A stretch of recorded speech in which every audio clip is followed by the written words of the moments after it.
Salut à tous, j'espère que vous allez bien, j'espère que vous êtes remis de la belle victoire du Barça contre Dortmund. Cette fois-ci, on va se déplacer à Leganés avant de se déplacer à Dortmund. Est-ce que c'est un déplacement à haut risque ou pas? On joue contre les 18e, on se rappelle quand même que Leganés, la dernière fois qu'on a joué contre eux, c'était à domicile et on avait perdu 1-0.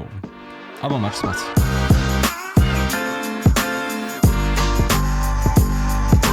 Au passage, n'hésite pas à nous rejoindre si c'est pas encore fait et à partager la chaîne autour de toi, ça fera plaisir à tonton. Comme je l'ai dit en intro de vidéo, la dernière fois qu'on a joué contre Leganés, ça peut paraître étonnant, mais voilà, c'était le cas. On a perdu 1-0 à domicile contre eux, à l'époque les 17e. Maintenant, tout a changé pour Leganés, ils sont 18e dans la zone de relégation. Donc voilà, c'est toujours la même question. Vous savez, il y en a qui se posent ces petites questions-là et se disent, est-ce que c'est un match piège? Attention. Est-ce que c'est le moment de faire des grosses rotations? Parce que il faut.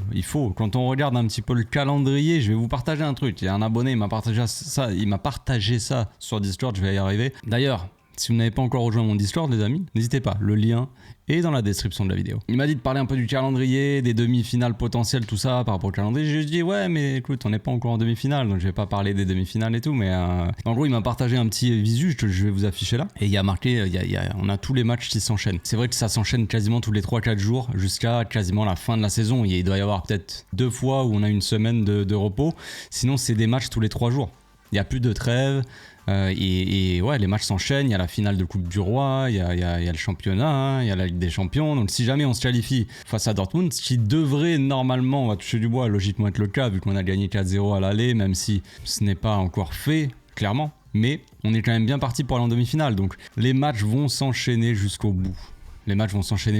Et donc il faut commencer à penser à faire quelques rotations à certains moments. Est-ce qu'il faut faire des rotations contre Dortmund en Ligue des Champions ou est-ce qu'il faut faire des Dortmund des changements face à Leganés? J'arrive pas à parler, hein, c'est fou. Donc c'est ça la grande question. Donc le dernier match qu'on a joué contre eux, c'était une catastrophe. Déjà c'était un mauvais moment, c'était une période où le Barça enchaînait les mauvais résultats. Je crois qu'il y avait eu 5 ou 6 matchs d'affilée en Liga où on avait gagné qu'un seul match, en gros. C'était très difficile, c'était un moment un peu plus compliqué, on avait un Barça peut-être un peu fatigué, peut-être je sais pas, il y avait quelque chose qui n'allait pas à ce moment-là. Vous savez, c'était à partir de mi-novembre jusqu'à fin décembre, fin de l'année. On avait enchaîné d'ailleurs une défaite contre Leganés et si je me trompe pas, une défaite contre l'Atlético Madrid la semaine d'après et on avait perdu notre première place, tout ça. Donc c'était ce moment-là. Maintenant, c'est vrai que le Barça est un peu différent parce qu'à ce moment-là, on avait un Baldé beaucoup moins bon qu'actuellement. Baldé a vraiment monté de niveau. On se souvient aussi évidemment de Lewandowski qui nous avait sorti une perf quand même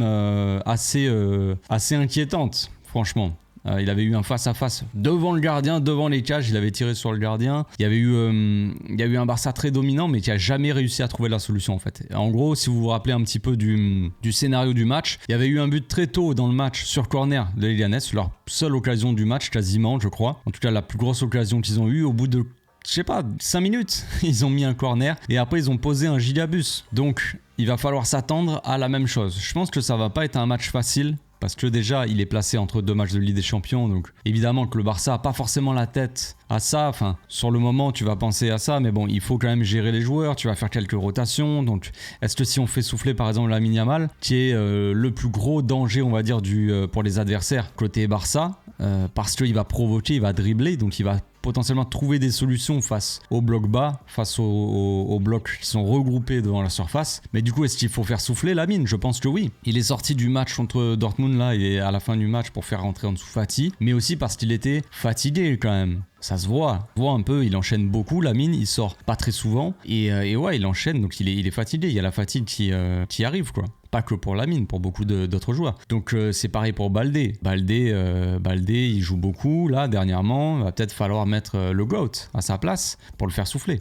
Frenkie de Jong n'est pas sorti contre Dortmund, peut-être il va falloir le mettre un remplaçant, par exemple Garcia. On va parler de tout ça après avec le 11, mais en tout cas, c'est la grande question, savoir si on doit faire des rotations ou pas. Je pense que oui, je pense pense que l'équipe elle en a besoin pour aller jusqu'au bout et garder une certaine fraîcheur. On a des joueurs clés, il faut qu'ils gardent un certain niveau. Il y en a qui doivent jouer, il y en a qui n'ont pas beaucoup joué aussi. Pau Vitor, Fermin, bon il a joué contre Dortmund certes, mais dernièrement il joue pas énormément non plus. Pablo Torre qui ne joue quasiment pas non plus. Ansu Fati qui a fait son retour contre Dortmund. À voir si ça va le motiver aussi pour cette fin de saison. Est-ce que la situation elle va changer pour lui? Franchement j'y crois pas trop, mais on sait jamais et pourquoi pas.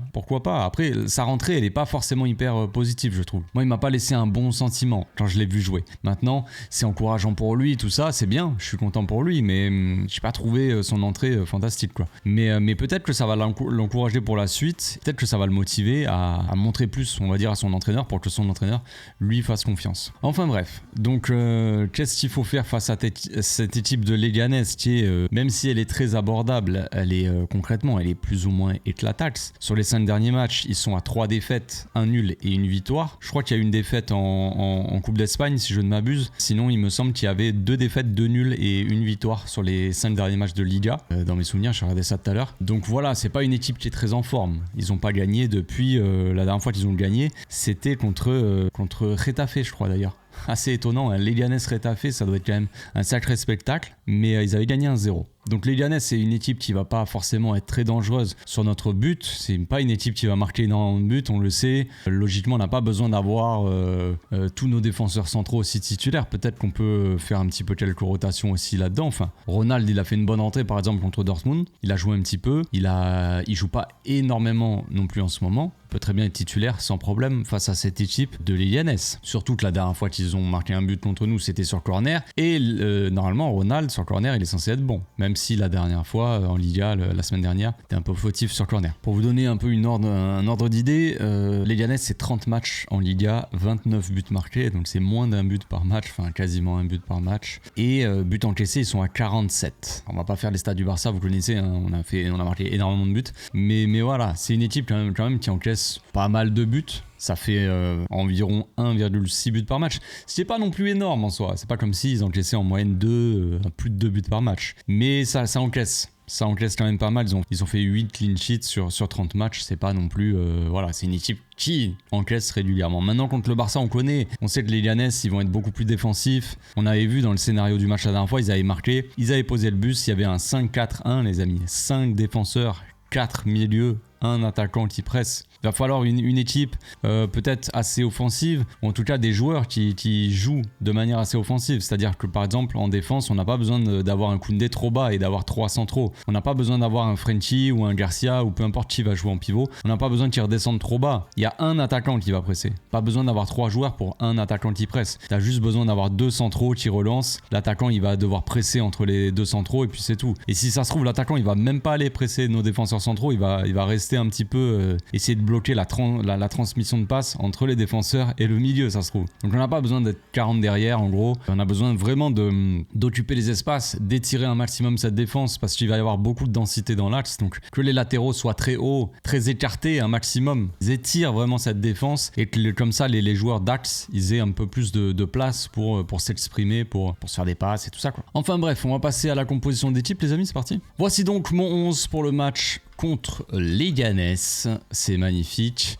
J'ai presque hésité, je me suis dit pourquoi pas mettre Hector Fort, tu vois, pour une fois, mais Hector Fort plus Gérard Martin de l'autre côté, ça fait quand même, pour moi c'est peut-être un peu trop de rotation. Donc en défense, Ronald avec Koubarsi, Nilo qui est sorti un petit peu en fin de match la dernière fois, on sait qu'il revient un petit peu de potentielle blessure, Koubarsi aussi, donc à voir qui est en forme entre Nilo et Koubarsi. Ça c'est vraiment l'interrogation, c'est le coach qui va décider, c'est le staff technique qui va considérer qui est le plus fatigué, qui est le plus susceptible de se blesser, tu vois. Mais en soi, bon, je suis parti avec Koubarsi, voilà. Comme ça. GG le GOAT, évidemment, à gauche. Koundé à droite. Eric Garcia en 6. Gavi Pedri. Je mets Gavi, je mets pas Fermin parce que Fermin a joué une bonne partie du match contre Dortmund. Et je partirai avec Fermin contre Dortmund au match retour. Donc c'est pour ça que Gavi, bon, je le mets titulaire. Puis après, voilà, pourquoi pas faire entrer Pablo Torre ou Fermin, un des deux. Ou même juste Pablo Torre. Avoir la priorité, disons, s'il faut choisir entre Fermin et Pablo Torre, là, pour ce match, pourquoi pas faire entrer Pablo Torre.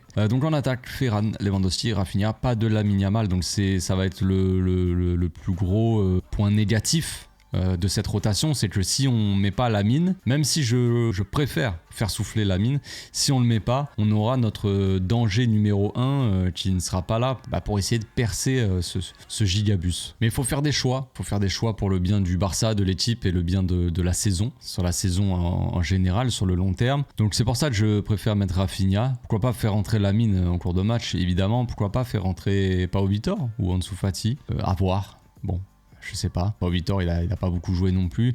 Ansu Fati non plus, la dernière fois il est rentré. Pourquoi pas le continuer. Si Ansu Fati il a prouvé à l'entraînement là qu'il mérite d'avoir un petit peu de continuité dans la rotation, pourquoi pas? Moi j'ai rien contre, évidemment. Je fais souffler un peu Frenkie comme je l'ai dit tout à l'heure, je sais pas si je l'ai dit, mais il est pas sorti contre Dortmund, donc je le mets un peu au repos. Pedri il est sorti en cours de match, mais je ferai quand même sortir Pedri assez tôt dans le match, j'ai pas envie de le cramer non plus. En termes d'animation, je partirai avec un truc un petit peu comme ça. J'ai le GOAT sur l'aile, Koundé sur l'aile, Rafinha un peu intérieur du jeu. Plus que Lamine Yamal habituellement, parce que Rafinha, quand il joue à gauche, il rentre à l'intérieur. Et j'ai envie de voir justement Rafinha un peu plus à l'intérieur comme ça. Bref, un Koundé qui étire, un petit peu comme peut le faire le GOAT de l'autre côté. Et là, on a donc soit on peut avoir... Alors pas forcément une défense à 3, mais vous voyez, une sorte de carré comme ça, avec Garcia comme ça en soutien et 2 centraux. Soit vraiment une version assez offensive, avec un Lewandowski un peu plus vraiment en attaque. Même si ça m'étonnerait qu'il le fasse, avec un peu un Gavi ici qui se balade comme ça, avec un double pivot, parce qu'on sait que Pedri généralement il joue un peu en double pivot, même si c'est vrai qu'il monte de temps en temps quand même sur le... il reste pas forcément à cette position, mais avoir plutôt un truc comme ça, avec vraiment une équipe beaucoup plus offensive. Alors ça rajouterait beaucoup de joueurs dans l'axe, et ça risque d'être compliqué de passer. C'est pour ça que Koundé et Martin, il faut vraiment qu'ils étirent cette défense pour laisser un peu plus d'espace dans les demi-espaces pour que Rafinha et Ferran fassent leurs appels. Et après Lewandowski peut revenir un peu jouer avec Gavi, vous voyez, une sorte de 9,5 et Gavi une sorte de 10, on va dire, qu'ils évoluent un peu dans la même zone les deux, quoi. Ça pourrait être sympa à voir. C'est une formation un peu plus offensive que d'habitude, mais comme je l'ai dit, ils vont vraiment poser un bus. Ils vont être en 5, 4, 1.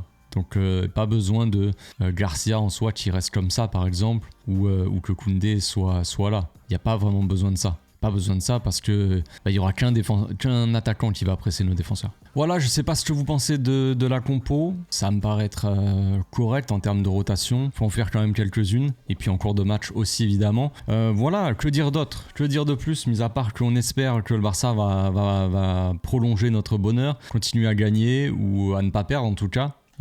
Continuer cette série d'invincibilité. Vous avez dû voir Ronald Koeman qui a parlé dans les médias. Il a dit que le Barça faisait pas une si bonne saison que ça et que lui, son Barça était meilleur.